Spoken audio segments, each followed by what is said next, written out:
now? How's our audio? We have audio now? Okay, everything looks good.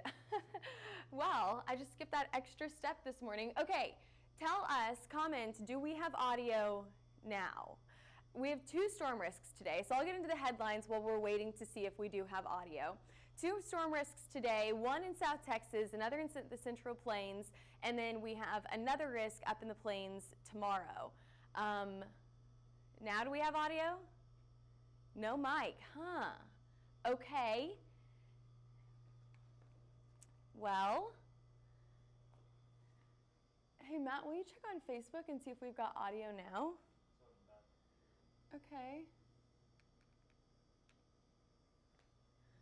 Well, how about now? Do you guys hear us now?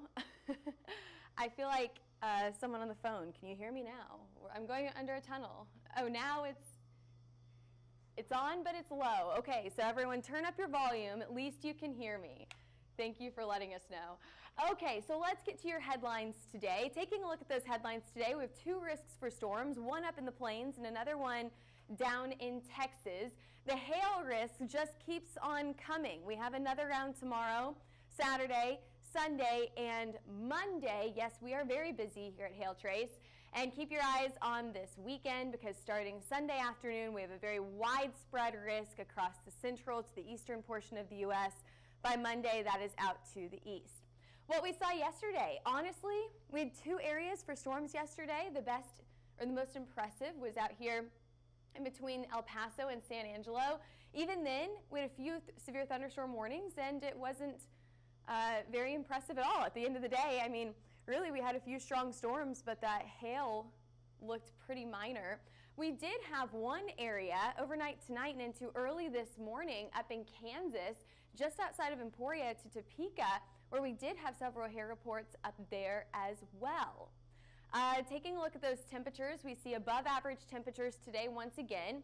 It's gorgeous across most of the U.S. So if you don't have that rain, get outside and enjoy this nice weather today and tomorrow because we will see a cool down trying to move in by this weekend. Several places across the U.S. do have rain right now. And there's that low pressure system that we talked about yesterday. Still a very, very impressive system just hanging off outside of the northwest, Pacific Northwest. We didn't see any hail up there yesterday. We told you yesterday it could be an all or nothing event, and it ended up being a bust. That's just what happens sometimes. It's hard to forecast severe weather up there. But what we do know is we have another risk for severe weather today, right where this warm front is, and then down to the south into southern Texas. We've got some showers going on right now, but nothing severe to talk about right now. And there's those storms. It's been rainy down in San Antonio, and they need the rain down there. They're in a big drought. They absolutely need the rain in southern Texas. 76 in Oklahoma City, 75 right now in Dallas. I told you it's gorgeous. 72 in Denver, 63 in Kansas City. Get out and enjoy this nice day, whether up on a roof or maybe just enjoying lunch on the patio. Taking a look at that next chance for storms. So here's your storms severe risk today. Up in the northern plains, we've got that into Kansas, Nebraska, Iowa, the northern Missouri, and even into Illinois. And then down to the south in Texas, you can see anywhere from Houston all the way to El Paso, really just hugging that southern border there. So let's break this down. Here's your wide view, and then we'll go down and we'll break it down hour by hour, city by city in each different region. So taking a look at that wide view there, storms are going to be very isolated on the west side of this risk and much more widespread out to the east. Very similar down to the south where we've got those isolated storms a little bit farther to the west, but more widespread the farther you get to the Gulf Coast to the east, right? So that is not the only chance for storms that we have on the forecast here. For tomorrow, we have another risk for storms anywhere from the far northern portion of the U.S., right, into Wisconsin, and then all the way down into Nebraska. So there's just this strip of storms that will pop up tomorrow that we're watching for some large hail, and then down to the south, anywhere from Louisiana all the way down to Houston, we have a chance for storms tomorrow as well. And I do think some of those could be morning storms, but most of them into the afternoon. So there's your short term, today and tomorrow. Let's break down today. Today, those storms will be mostly isolated in Nebraska and Kansas, but much more widespread as we head into Missouri, Iowa, and Illinois. Watch as these storms, as we head into the afternoon and evening hours, continue. This model, we're really not wanting to pull anything into there we go, into the evening. Into the late night hours tonight, you can see they stay very isolated right here, but much more widespread farther out to the east. Now, I think that those isolated storms, I'll show you a different model here. That was the NAM. This is the HER. Those isolated storms are going to be your hail makers. So not everyone gets hail, but those that do, I think that'll be your best chance for hail, will be those isolated storms as you head farther to the east. That hail is going to be a little bit smaller. There's your hail down to the south today, your hail model highlighted there in yellow as well. So small hail, low chance farther down to the south into Texas. So let's break this down. Let's show you your hail forecast for each different region here. You can see highlighted here in orange, that's where I have those isolated storms, larger hail, but it's a pretty low risk. Kansas City, Omaha, Lincoln, if you get a storm in your area, you could get some large hail, but will you get a storm? Pretty low risk. Farther out to the east, better chances for storms, but then that hail is on the smaller side, quarter size or smaller. Taking you down to the south now into Texas, all of this low chance for small hail. San Antonio, Houston, unless something goes rogue here, I think that your hail sizes will stay quarter size or smaller.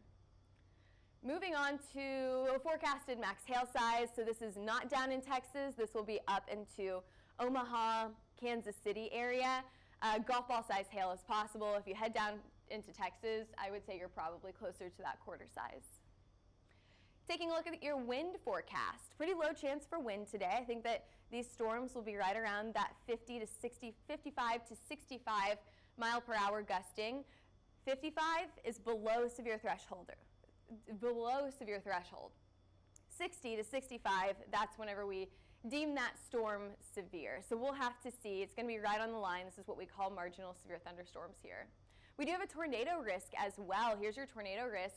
It's a low risk, but it's still on the board. That is highlighted there in green, and that's the exact area that we're watching for those isolated storms today, right between Kansas City and Omaha, hugging the Iowa-Missouri state line. So that's what we're watching for the best tornado threat today. It's a small risk, but it's still important to talk about. Okay, taking a look at what we're expecting for, I think we're getting into Texas now. Okay, Texas, as I mentioned, very isolated storms farther out to the west, but more widespread out to the east. So we're talking about Corpus Christi, San Antonio, Houston. You're likely to get that rain today. Again, that hail chance is small, but you need the rain in this area, so we'll take it, absolutely. It's going to be a wet Thursday and most likely a wet morning commute for you on Friday morning as well. So give yourself some extra time as you head out the door on Friday morning because, yeah, these storms are hitting Houston right around 6 to 7 o'clock tomorrow morning, so your morning commute will most likely be a wet one. I know that they're also watching for some flooding issues down in this area as well. Once again, there's your hail forecast. While your flooding issues may be in that level 2 or 3, depending on where you live, that hail risk is a level 1. Low risk there. As we head into Friday morning here, Dallas, you also have a wet morning commute. Your hail risk is low, but it does look like your flooding risk will be pretty high tomorrow morning. So keep that in mind whenever you get out the door on Friday. Give yourself a little extra time to get to work tomorrow. The risk here, I don't know if you can see it. It's highlighted here in green. It goes up through just to the east of Dallas, barely into Arkansas, and then through most of Louisiana for Friday. That's just one risk that we have on the board. The other risk is farther up to the north into the northern plains. Once again, very similar to what we saw today. And I showed you that earlier, northern plains all the way up to Wisconsin. So that brings us to Saturday, and there's your risk on Saturday. Saturday, that risk is through northern Oklahoma, all the way into the eastern portion of Kansas, including Wichita, Kansas City, and just to the south of Omaha, all the way up through Iowa and into the northern portion of Missouri. Moving into Sunday. Sunday, this is your big risk, okay? Most of the plains all the way out to the Midwest will be in a risk for Sunday. There we go. Good portion of the U.S. in the risk for Sunday, so this will be Sunday evening into Monday morning. By the time we get to Monday morning, that risk goes out to the east, onto the east coast here, and that will continue through Monday afternoon. So I can break that down for you one more time. Here's Friday. We're waiting in suspense here. Saturday. I am clicking the button, it's just going slow. Sunday and Monday, okay? You want to see that one more time? I know that was a lot to take in, but really anywhere from Wisconsin all the way through the plains to the eastern side of Texas, through most of the U.S. is in a risk between now and Monday. One more time here. Friday, Saturday into the northern plains up to Iowa and Illinois. Sunday, that's your big day, okay? A lot of people are in this risk here, and we're still waiting to see if we're going to consider this an outbreak day. What are we exactly watching for here? But Sunday is a big day to watch, and then that shifts to the east on Monday, out to the east coast. Moving on here to the jet stream, we show this every single time. What are we watching for? For big storms, we're watching for low pressure systems. A dip in the jet stream is what we're watching for to see those stronger storms. So you can see that moving in as we head into Sunday. This is so classic. Where would you be watching for that storm risk on Sunday? Right here in that, where we call it the upstream, where it goes up out of this jet stream. That is where we're watching, or up out of this trough, excuse me. That is where we're watching for the most significant storms. It lines up perfectly with the risks I just showed you. Now we do continue to see this active pattern, another low pressure system next Tuesday. Whenever we think it's quiet, there's another one on the horizon. Out to the west, we have a low pressure system. There's your trough. Once again, a dip in the jet stream. And we once again continue to see that area that we're watching for strong storms as we head into that first week of April. So put it on your calendar now, April 4th, 5th, 6th, somewhere in that time frame, we will most likely have another pattern of just day after day after day of severe weather. Moving on to temperatures now. Temperatures are in the mid to upper 70s in Kansas City this afternoon. Gorgeous day to get outside. We could even hit 80s here in Oklahoma. Overnight tonight, we're not cooling down too much, only into the 60s. That's pretty nice. Now it does look like an intrusion of cold air will try to make its way down farther into the plains this weekend. So places like Nebraska, portions of Kansas, you're going to get those cooler temperatures. Some of us dipping below freezing here, so don't put up the coats just yet. You may need them as we head into early next week. This cold, I'm not going to call it a cold blast, this cold intrusion won't last for very long. We will see those warmer temperatures return as we head into that first week of April. But unfortunately, it looks like April 1st may be a cold one. The next few days will start to warm up. Taking a look at those high winds, not terrible, bit gusty in Kansas today. Let's look at tomorrow. Once again, Kansas is taking the brunt of that wind. Not surprising, by Friday, it looks a lot windier across a good portion of the Midwest all the way down to the Missouri Valley. And we start to calm down a little bit with that wind as we head into the late portion of the weekend.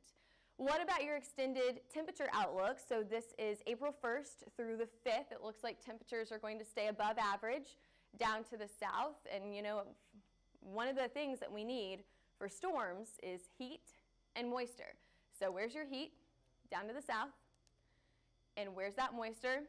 A lot of places are looking to stay above average for that rainfall. So this is just one look that we could say, yes, it will stay active as we head into the first week of April. Yes, we will continue to see this active severe weather pattern through the first week of April. So just an extended outlook there. It's crazy that March is almost over and we are headed into April 1st. Any good April Fool's Day plans for anyone out there? We used to do a ton of April Fool's Day jokes when we were younger, so if you have a good one for us this year, let us know. Anyway, thanks for watching today. We appreciate you hopping on for that severe risk. We have one today, tomorrow, Saturday, Sunday, and Monday. Of course, our Mets are very, very busy, so if you want any of those updates and weather alerts, head over to our